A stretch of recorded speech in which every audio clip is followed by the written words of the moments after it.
Well, I'm kind of from all over in South Alabama and Mobile, and I lived there most of my childhood before moving up to Kansas City, where I completed high school. I moved to Spain for a couple of years after high school, and then I came back to the United States, got married, and moved here to Northwest Arkansas, to the University of Arkansas, and worked at a local law firm for a couple of years after graduation. But then I ended up going back to Kansas City for a couple of years, and after doing that, took a job offer down in Dallas, where I also worked for a time before that firm transferred me back to Northwest Arkansas in 2015. So I've lived all over the region.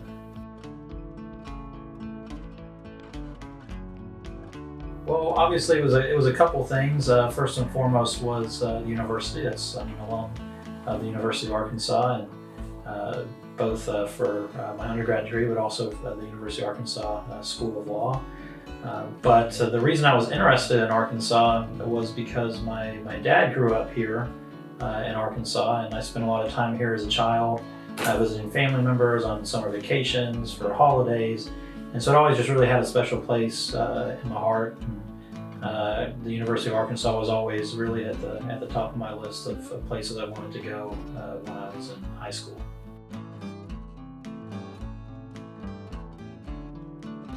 I've always been really fascinated with how different people and cultures and lifestyles mix, and so immigration has always been kind of a natural way to be able to observe that in real time. But really, for me, my first personal experience with immigration was when I lived in Spain. I lived in Madrid and some of the surrounding cities for a couple of years, and had to go through the immigration process there while I was in Spain, and had to go through the interviews, make sure I was carrying my documents on me, all of those things. And it was always fascinating to me how it seemed like for certain people from certain backgrounds with certain skill sets just seemed to have a much easier time getting through the process and navigating it than other groups of people. And so I always had that question in my mind, and when I came back home from Spain,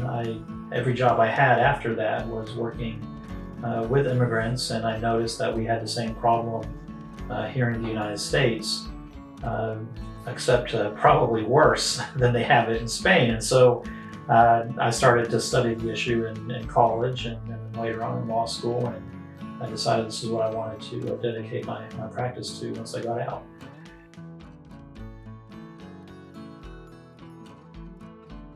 Well, I learned it when I was living in Madrid, the home country of Spanish, obviously, and learned it because my job working as a missionary for my church was really just to live among people from Spain, and as well as large numbers of immigrants in Spain from Central and South America, and talk to them, teach English classes, engage in community service projects, and other just aspects of day-to-day life where Spanish was absolutely necessary. So I was completely indoctrinated into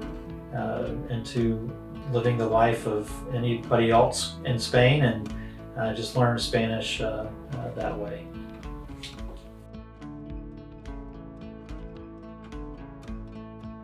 I wouldn't say I have one case above all that sticks out as my favorite case, but I can tell you that from the very beginning of from my very first case, actually, representing somebody in immigration proceedings, I've been working on a lot of what we call removal defense, but really deportation proceedings cases, specifically representing people who are seeking cancellation of removal or who are seeking asylum because they fear being persecuted or tortured in their country of origin. And what a lot of people, I think, both immigrants who are passing through the process, but also residents and citizens of the United States, don't understand about the process is that the entire system really is set up to exclude as many people as possible. And a big part of that is because the law is written to limit these benefits as much as possible to as few people as possible. And so we do lose a lot of those cases, but in the cases we're able to win, there's really no feeling like it, to being able to confront that type of system, that type of legal scheme, and to be able to see somebody earn the right to be here with their family members for the rest of their lives is really special.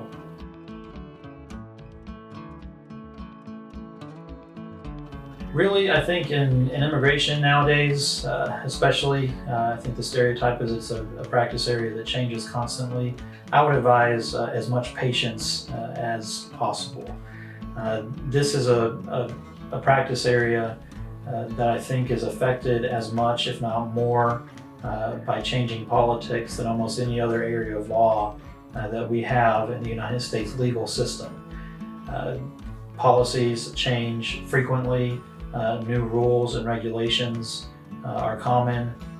New laws aren't as common as a lot of people think, but basically every time we get a new Congress or a new president, or even every time we get a new director of one of the immigration agencies, we stand to see some major changes.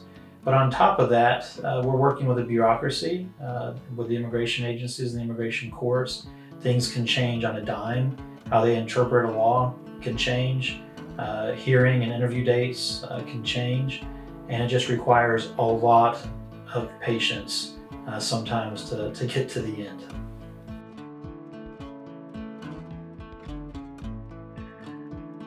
I'd say one of the things that most clients don't know about me is that I love to cook. I don't really open up a whole lot about my personal life with clients or talk a whole lot about myself here in the office, but one thing that does come out sometimes is how much I love to cook, and that seems to surprise a number of people. I just love learning recipes and seeing how different ingredients mix and learning new things all the time, but especially it's a major stress reducer for me because I'm able to take my relatively active mind and sometimes anxious mind and apply it to something that fortunately doesn't have, in most cases, lasting consequences.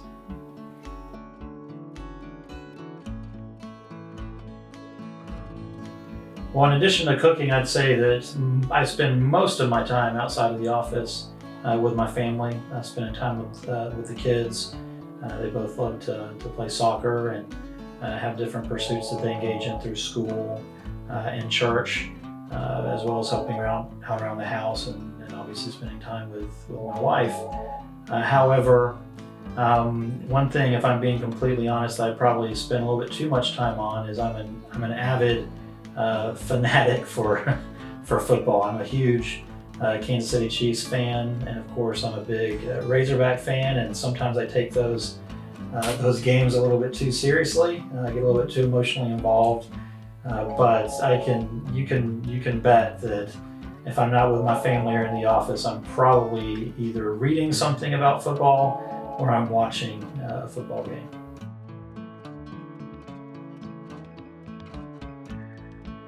Well, in my career, I've been fortunate enough to work with a number of different law firms and a number of different attorneys. And I've felt very blessed in this. I have very good memories of virtually every different place that I've worked.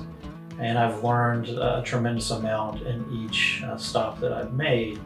But in starting my own firm, what I really wanted to try and do was take the best things that I learned from each one of those locations and apply that to my personality and my way of interacting with clients, and hopefully create a system that allows me to represent clients to the best of my abilities.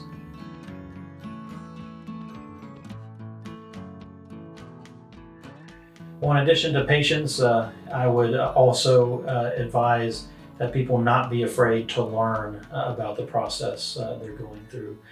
We obviously try and keep our clients informed by calling them and updating them on their case.